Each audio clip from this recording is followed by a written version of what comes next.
اعوذ باللہ من الشیطان الرجیم، بسم اللہ الرحمن الرحیم۔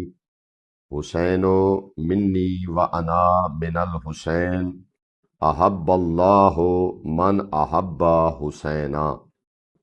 حسین مجھ سے ہے اور میں حسین سے ہوں، خدا اس سے محبت کرتا ہے جو حسین سے محبت کرتا ہے۔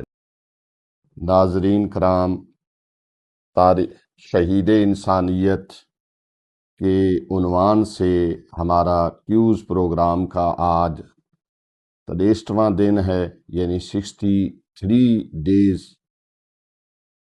ہو چکے ہیں۔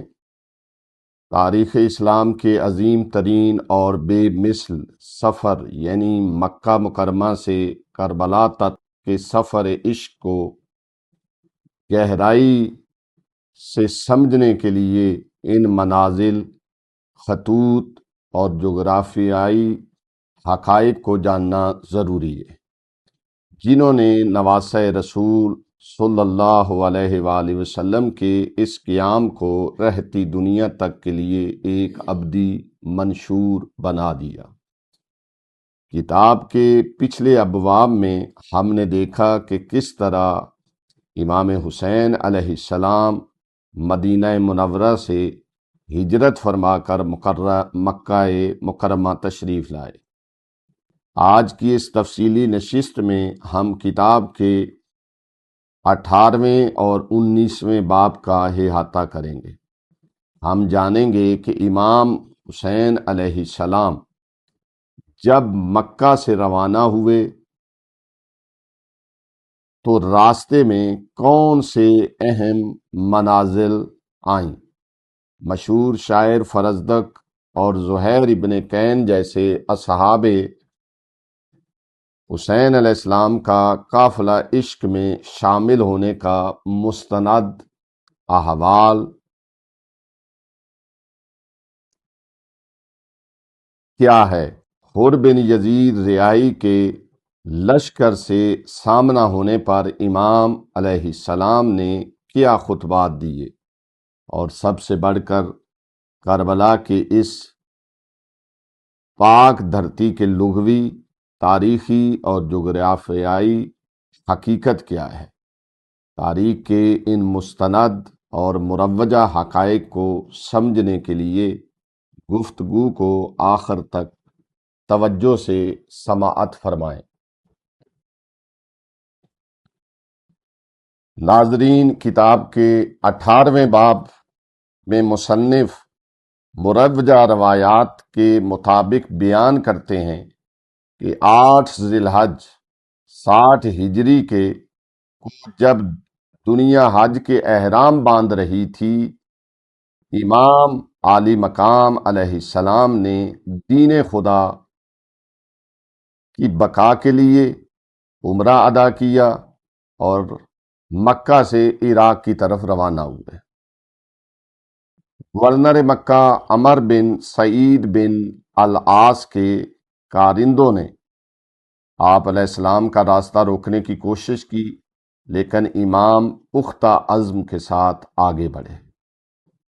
راستے میں حضرت عبداللہ بن جعفر تیار کے بیٹوں اون اور محمد نے امام علیہ السلام کی خدمت میں اپنے والد کا خط پیش کیا، جس میں کوفہ کے غدر یعنی دھوکے سے ڈراتے ہوئے واپسی کی درخواست کی گئی تھی۔ امام عالی مقام علیہ السلام نے اس کے جواب میں فرمایا، میں نے خواب میں رسول اللہ صلی اللہ علیہ وآلہ وسلم کی زیارت کی ہے اور مجھے ایک ایسا حکم ملا ہے جس پر میں ہر حال میں عمل کروں گا۔ اسی طرح جب صفا کے مقام پر مشہور شاعر فرزدق سے ملاقات ہوئی اور امام علیہ السلام نے کوفہ کے حالات پوچھے تو فرزدق نے وہ تاریخی جملہ کہا،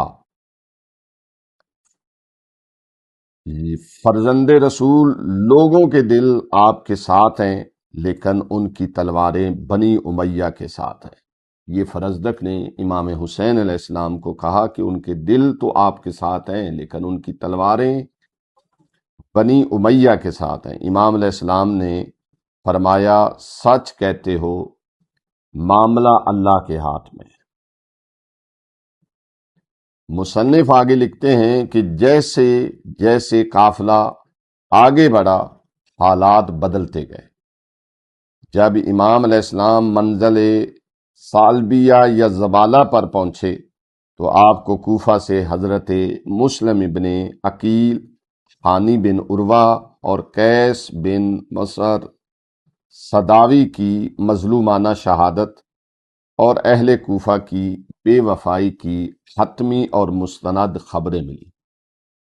یہ خبریں بظاہر نہایت دل خراش تھیں، لیکن امام علیہ السلام کے پائے استقلال میں لغزش نہیں آئی۔ کتاب کے صفحات کے مطابق امام عالی مقام علیہ السلام نے اس نازک موڑ پر اپنے تمام ساتھیوں کے اکٹھا کیا اور برم ملا فرمایا، ہمارے شیعوں نے ہمیں چھوڑ دیا ہے، تم میں سے جو کوئی واپس جانا چاہے اسے میری طرف سے مکمل اجازت ہے۔ اس پر کوئی ملامت نہیں ہوگی۔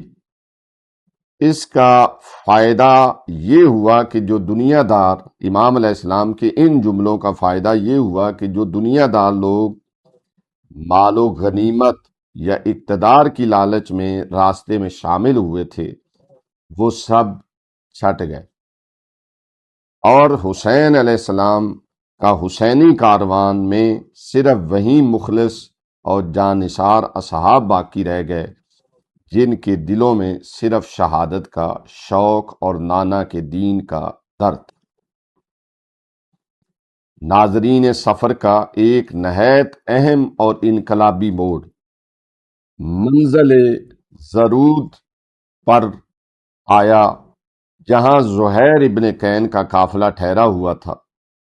زہیر ابتدا میں امام علیہ السلام سے دوری اختیار کر رہے تھے، لیکن جب امام عالی مقام علیہ السلام نے انہیں اپنے خیمے میں بلوایا تو امام علیہ السلام کی گفتگو نے زہیر کی دنیا بدل دی۔ انہوں نے اپنی زوجہ کو محفوظ مقام پر بھیجا، اپنا سب کچھ قربان کرنے کا عزم کیا اور حسینی کاروان کا حصہ بن گئے۔ اس کے بعد منزل شراف کے قریب یزیدی حکومت کا 1000 کا لشکر حر بن یزید رہائی کی قیادت میں نمودار ہوا، جو پیاس سے ندیحال تھا۔ امام حسین علیہ السلام نے کمال اخلاق مصطفی کا مظاہرہ کرتے ہوئے دشمن کے سپاہیوں اور ان کے گھوڑوں کو بھی پانی پلایا۔ نماز کے وقت امام علیہ السلام نے حر کے لشکر کے سامنے کھڑے ہو کر وہ تاریخی خطبہ دیا کہ اے لوگو، میں تمہارے پاس خود سے نہیں آیا بلکہ تمہارے خطوط اور قاصدوں کے بلانے پر آیا ہوں۔ اگر تم اب بھی اپنے عہد پر قائم ہو تو میں آگے بڑھتا ہوں، ورنہ میں وہیں سے واپس لوٹ جاتا ہوں جہاں سے آیا ہوں۔ لیکن حر نے کہا کہ ہمیں آپ کو ابن زیاد کے پاس پہنچانے کا حکم ہے۔ ناظرین، کتاب کے 19ویں باب میں مصنف نے کربلا اور اس کے ارد گرد کے مقامات جیسے ازبیب، طف، نینوا، شراف کی لغوی اور جغرافیائی لغت پر نہایت قیمتی علمی بحث کی ہے۔ لغوی معنی بعض ماہرین لغت کے مطابق کربلا کا لفظ کربلا سے نکلا ہے، جس کے معنی نرم مٹی والی زمین کے ہیں، یا یہ دو سامی بابل کے الفاظ کا مجموعہ ہے جس کے معنی اللہ کا گھر یا مقدس حرم کے ہیں۔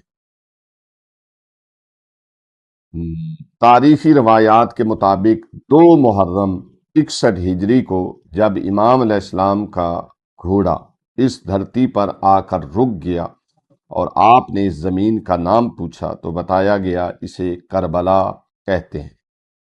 امام کی چشم مبارک سے آنسو جاری ہو گئے اور آپ نے فرمایا کرب و بلا، یعنی یہ تو رنج اور مصیبت کی جگہ ہے۔ آپ نے فرمایا یہیں ہمارے خیمے لگیں گے، یہیں ہمارا مقتل ہوگا اور یہیں سے ہم معشور ہوں گے۔ ناظرین، کتاب شہید انسانیت کے ان ابواب کا یہ گہرا علمی اور جغرافیائی نچوڑ ہمیں بتاتا ہے کہ حسینی سفر کا ہر ایک قدم، ہر ایک منزل اور راستے کا انتخاب الہی نظام کے تحت تھا۔ کاروان حسینی اب کربلا کی تپتی دھرتی پر اتر چکا تھا، جہاں عشق کا سب سے بڑا امتحان شروع ہونے والا تھا۔ اگلی نشست میں ہم کتاب کے 20ویں باب کی روشنی میں کربلا میں آمد کے بعد ابن زیاد کے پہلے خط، خیموں کی تنصیب اور پانی کے پہروں کے آغاز کا تفصیلی احوال کا جائزہ لیں گے۔ اس مستند علمی سفر میں ہمارے ساتھ رہیے۔ گفتگو سماعت کرنے کا شکریہ۔ اب وقت ہوتا ہے آج کے سوال کا۔ آپ کمیونٹی ٹیب میں جائیے، پول کی صورت میں سوال آپ کا انتظار کر رہا ہے، اپنا ووٹ کاسٹ کیجئے اور مقابلے میں شریک ہو جائیے۔ وآخر دعوانا ان الحمد للہ رب العالمین۔ ہماری گزارش ہے کہ ہمارے فیس بک، یوٹیوب اور انسٹاگرام کے تمام پیجز کو لائک کریں، شیئر کریں اور سبسکرائب کریں۔ آپ کی حوصلہ افزائی ہمارے لیے قیمتی سرمایہ ہے۔ شکریہ۔